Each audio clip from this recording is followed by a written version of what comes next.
Hello everyone, and welcome. Today, we are going to explore a personality that often feels misunderstood by the world around it. Some people seem to take longer to find their direction, purpose, and identity. But what if being late was never the problem? What if they were simply growing in a completely different way? You know what is fascinating about people who seem to arrive last? They often did not begin late at all. They simply began differently. There is a certain kind of person who moves through the first few decades of life as though they are walking through a thick fog, while everyone around them seems to be moving confidently along a clear road. From the outside, it can look like hesitation. It can look like confusion, uncertainty, or even being lost. But internally, something much deeper may be taking place. They are not necessarily falling behind. They may be constructing an inner world that is incredibly complex, layered, and filled with meaning. An inner world so developed that the external world does not yet have the space to fully receive it. And this is where most people misunderstand them. We grow up surrounded by timelines that tell us when we should have succeeded, when we should have discovered our purpose, when we should have become confident, established, or certain about who we are. But that timeline was never created for every kind of mind. It works well for people who naturally absorb the world around them, accept its expectations, and move forward without questioning every part of it. But some minds cannot simply accept what they are given. They need to examine it. They question it. They take it apart internally before they can truly decide whether they want to become part of it. For a person like this, progress does not always happen where other people can see it. Their growth may happen quietly, internally, and sometimes painfully. While everyone else appears to be moving forward, they may be spending years trying to understand themselves, their emotions, their values, their relationships, and the meaning behind the life they are expected to live. And that can make them feel late. But being late is not always the same thing as being behind. Sometimes, it simply means your development is following a different rhythm. There are certain psychological patterns that appear again and again in people who experience life this way. Their journey can look unusually slow from the outside, yet underneath that slowness, something powerful is taking shape. So, let us look at the signs that may reveal this personality and understand why arriving later in life may not be evidence of failure at all. It may actually be a sign that you were never meant to follow the fastest path. The first sign is that your childhood may have felt like watching a movie in a language you had not learned yet. Most children naturally absorb what surrounds them. They observe the people in their environment, imitate their behavior, adopt their beliefs, and gradually become part of the world they were born into. But for someone with this personality, something feels different. They watch too. They observe. They notice things. But they may struggle to imitate the world around them in the same effortless way. Instead, they experience it from a certain distance.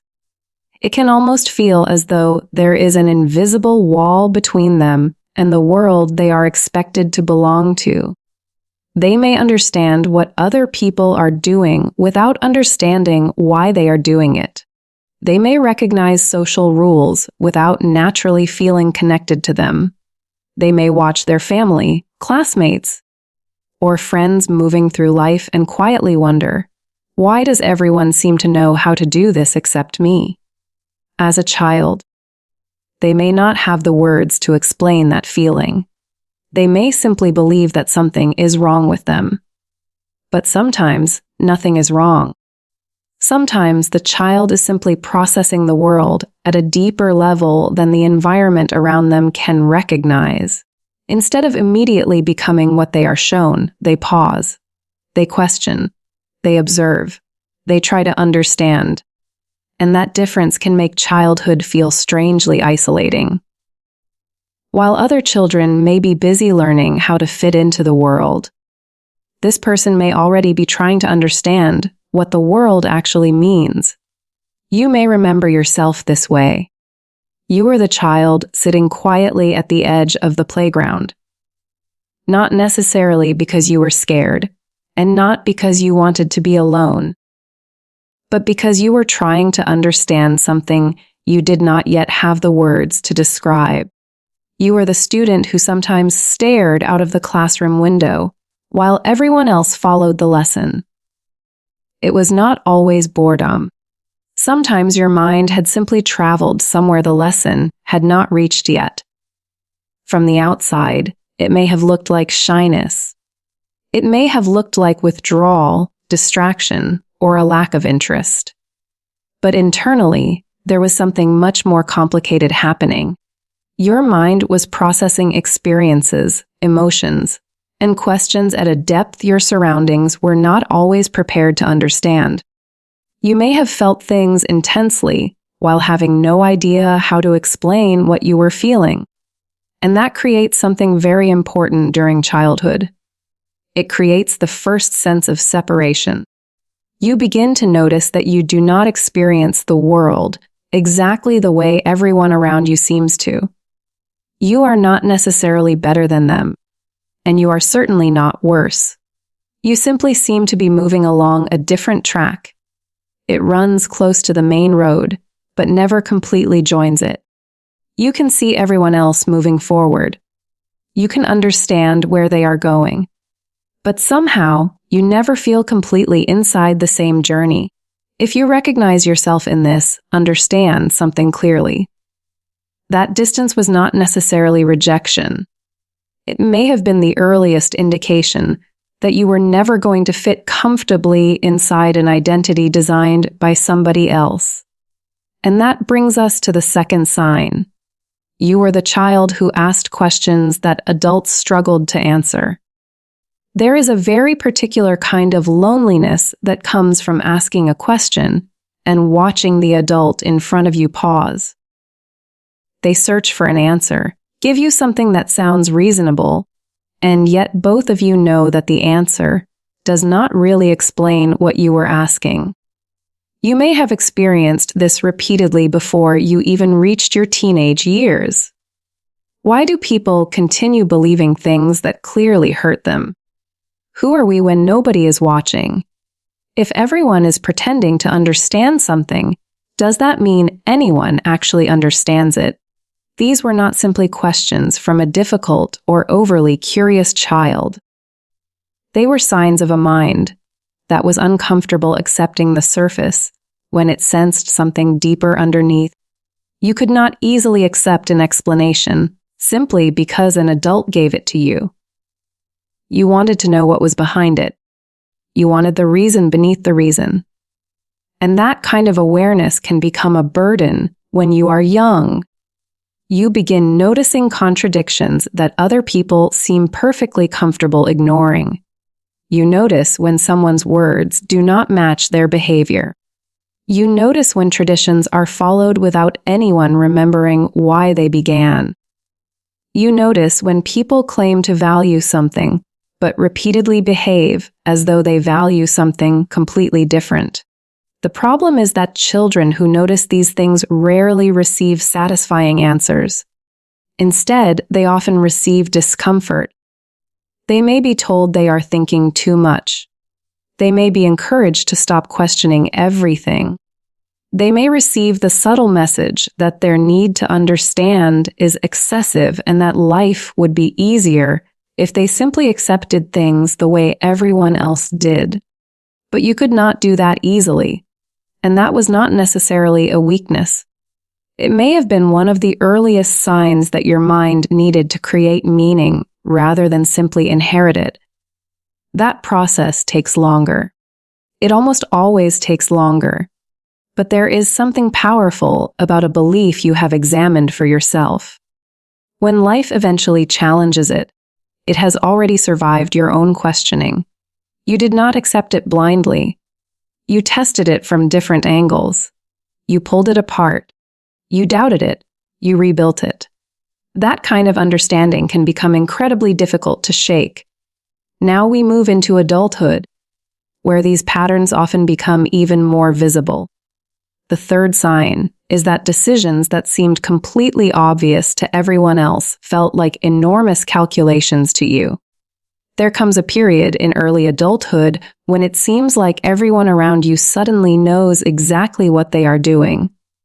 People choose careers. They enter relationships. They move to new places. They establish identities. They begin confidently saying things like, "This is who I am. This is what I want. And this is where my life is going." And perhaps you were standing there with many of the same opportunities in front of you. Yet something inside you could not move. It was not because you lacked intelligence. It was not because you had no ambition. And it was not necessarily because you were afraid of responsibility. You simply saw too much. Every choice came with consequences that you could already imagine. Every career had a price. Every relationship carried possibilities and risks. Every identity seemed to require you to sacrifice certain parts of yourself. Other people could see one door and walk through it. You could see the entire building. You could see what might happen after the decision, what it might cost you, what you might lose, and which parts of yourself might slowly disappear if you committed to the wrong direction. So while other people experienced choice as freedom, you sometimes experienced it as pressure. Every yes seemed to contain dozens of invisible no's, and those possibilities were difficult to ignore. You may have tried different things. You may have started paths and eventually abandoned them. You may have watched people you once considered your equals move further and further ahead while you remained uncertain about where you actually belong. And underneath that uncertainty, another fear may have slowly developed. What if I never find the right path? What if there is nowhere I truly fit? What if everyone else eventually figures life out and I remain stuck? But perhaps that fear was telling you the wrong story. Maybe you were not incapable of choosing. Maybe you were unwilling to choose something you did not genuinely believe in. There is a major difference between those two things. One is avoidance. The other can be a deep resistance to living a life that feels false. And this is where people often misunderstand the years that look like wandering. They see someone changing directions and assume that person lacks discipline. They see uncertainty and assume a lack of confidence. They see hesitation and assume weakness. But sometimes a person is taking longer because they are trying to make sure the life they eventually choose is actually theirs. The fourth sign is that your 20s may have been a period of subtraction rather than accumulation. While many people around you were adding things to their lives, you may have been removing things. They were collecting qualifications, relationships, achievements, titles, experiences, and visible signs of progress. You were questioning what actually belonged to you. You may have started letting go of beliefs you inherited, but never consciously chose. You may have walked away from opportunities that looked impressive from the outside, but felt strangely empty internally.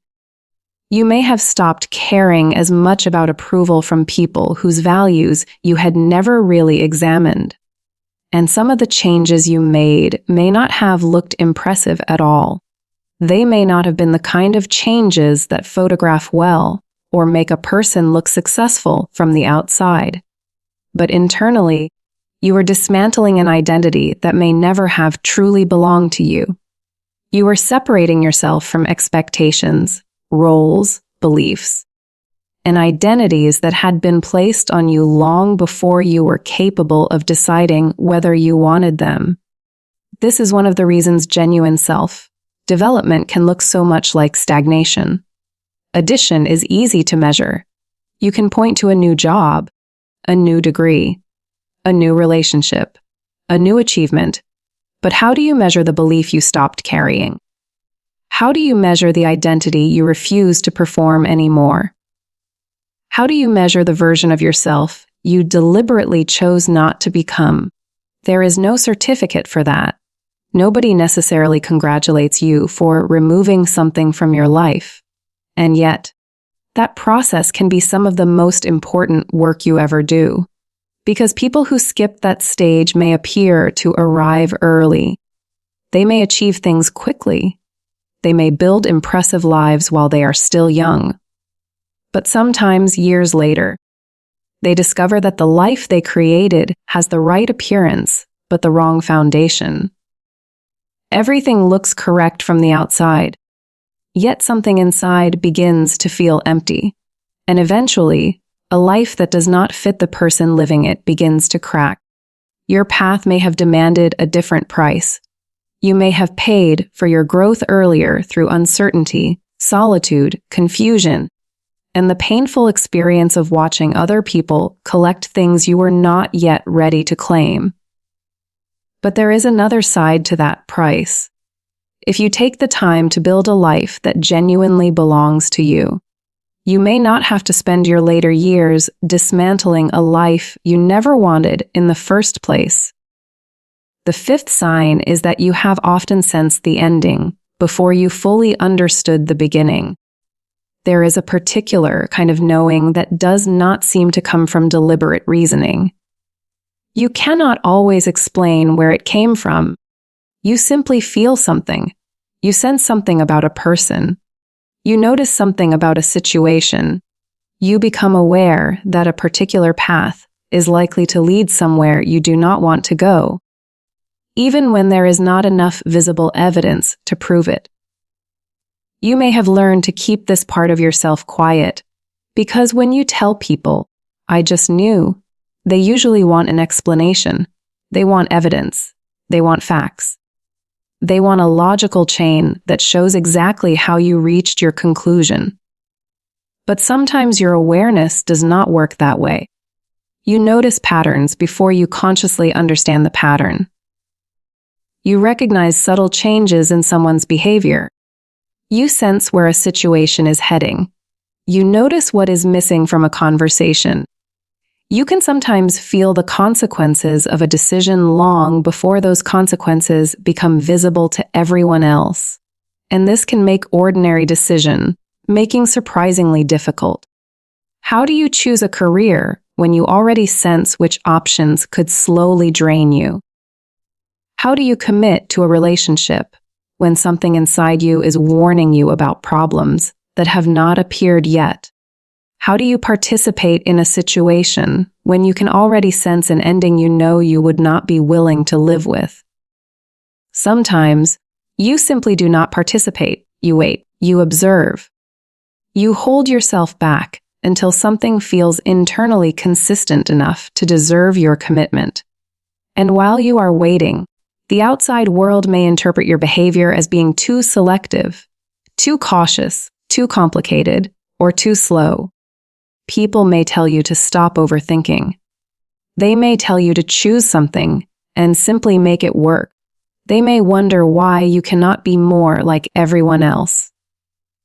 But perhaps you were never trying to make the fastest decision. Perhaps you were trying to make the most honest one.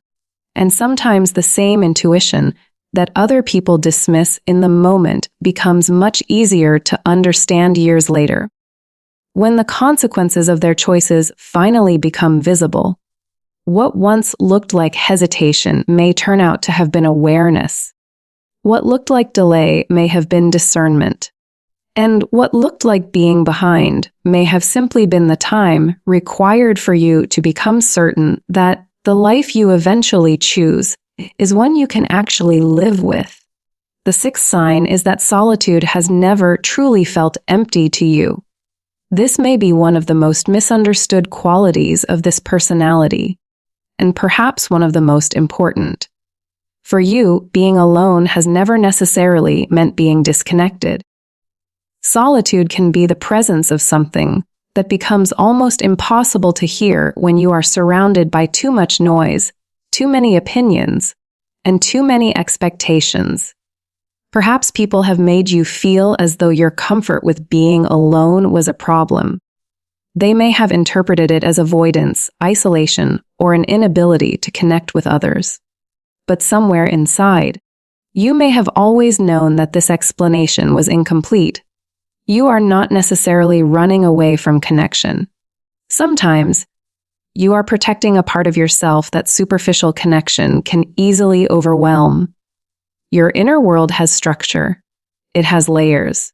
It has questions, memories, emotions, ideas, and entire conversations that require silence before they can fully emerge. Many people never develop that kind of inner space because they rarely spend enough time alone to discover what exists inside them. But when you are alone, you are not necessarily experiencing emptiness. You may actually be experiencing the opposite. You are finally able to hear yourself without the constant pressure of other people's expectations. You can think without performing. You can feel without explaining. You can exist without constantly adjusting yourself to fit the environment around you. And for a personality that processes life deeply, this kind of solitude can become essential. Extended periods of being alone can give you the opportunity to process what you have experienced, understand what you have felt, and connect the different pieces of your life into something that actually makes sense. Without that space, you may begin reacting to everything around you. You become shaped by every opinion, every demand, every expectation, every emotional atmosphere. And slowly, you can lose contact with the internal sense of direction that tells you what actually matters. If solitude is where you repeatedly return to yourself, that does not automatically mean something is wrong with you. It may simply mean that silence is one of the places where you become whole again. And then comes the seventh sign. You have stopped apologizing for your timeline. This is perhaps the clearest indication that something inside you has changed. And interestingly, it often does not happen dramatically. There may be no specific day when you suddenly decide that you no longer care what everyone else thinks. Instead, the change happens quietly. One day, you simply realize that you are no longer explaining yourself. You stop defending why your life does not look like someone else's. You stop trying to justify why you took longer. You stop feeling obligated to explain why your career developed differently, why your relationships followed a different path, or why you needed more time to understand what you actually wanted. You no longer feel the need to translate your internal pace into something the outside world can approve of. And that is not necessarily defensiveness. It is something much calmer. It is coherence. It is the point where the person you are internally and the life you are creating externally finally begin moving in the same direction. You are no longer fighting the timeline. You are not desperately trying to catch up to it either. You simply realize that it was never your timeline in the first place. And once that realization settles in, something interesting begins to happen. You may not suddenly become faster, you become more precise. Your decisions become heavier because they are no longer being made primarily from fear or comparison. Your choices begin coming from alignment. Your words become more direct because you no longer feel the need to surround everything you say with an apology. And your presence can begin to feel different in a room. Not because you are trying to impress anyone. Not because you are demanding attention, but because you are no longer performing a version of yourself for other people. You are simply there as yourself. And there is a quiet strength that comes from no longer needing to prove that you belong. You may eventually reach a point where you stop asking, "Where do I fit?" and instead begin asking, "What kind of life actually fits me?" That is a very different question.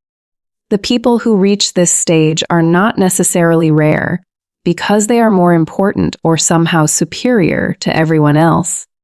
They are rare because many people never stay with the uncomfortable process long enough to reach the clarity that can exist on the other side. Think about the journey. A childhood where you often felt like you were observing from the outside. Questions that seemed too deep for the answers available to you. Decisions that other people made easily, but that required enormous internal consideration from you. Years of removing identities, beliefs, and expectations that never truly belonged to you. An intuition that sometimes recognized where things were heading before the evidence became visible. A relationship with solitude that was never simply about being alone. And eventually, a quiet sense of arrival that did not require anyone else to notice. If these patterns have been present throughout your life, then perhaps it is worth reconsidering the story you have been telling yourself. Maybe you were never actually behind. Maybe you were following a path that could not be measured using the usual definitions of progress. The years of uncertainty were not necessarily wasted. The periods of solitude were not automatically signs of failure. The delay was not proof that something was wrong with you. Sometimes, what looks like delay from the outside is preparation happening where nobody can see it. You were developing a sense of self that could not simply be handed to you by family, society, circumstances, or other people's expectations. It had to emerge slowly. It had to be questioned. It had to be tested. It had to survive uncertainty, and that process can take years. Perhaps the doubt you carried about your timeline was never proof that you were broken. Perhaps it was simply the result of measuring yourself against a standard that was never designed to understand the way you were developing. So if your life has taken longer to make sense than you expected, do not automatically assume that you have failed. There are forms of growth that remain invisible for a very long time. And sometimes, by the time the world finally notices the result, it has no idea how many years of quiet work were required to create it. You may have looked lost, but perhaps you were becoming. You may have looked delayed, but perhaps you were preparing. And you may have felt like you were standing still while everyone else was moving forward. But perhaps your most important movement was happening somewhere nobody else could see.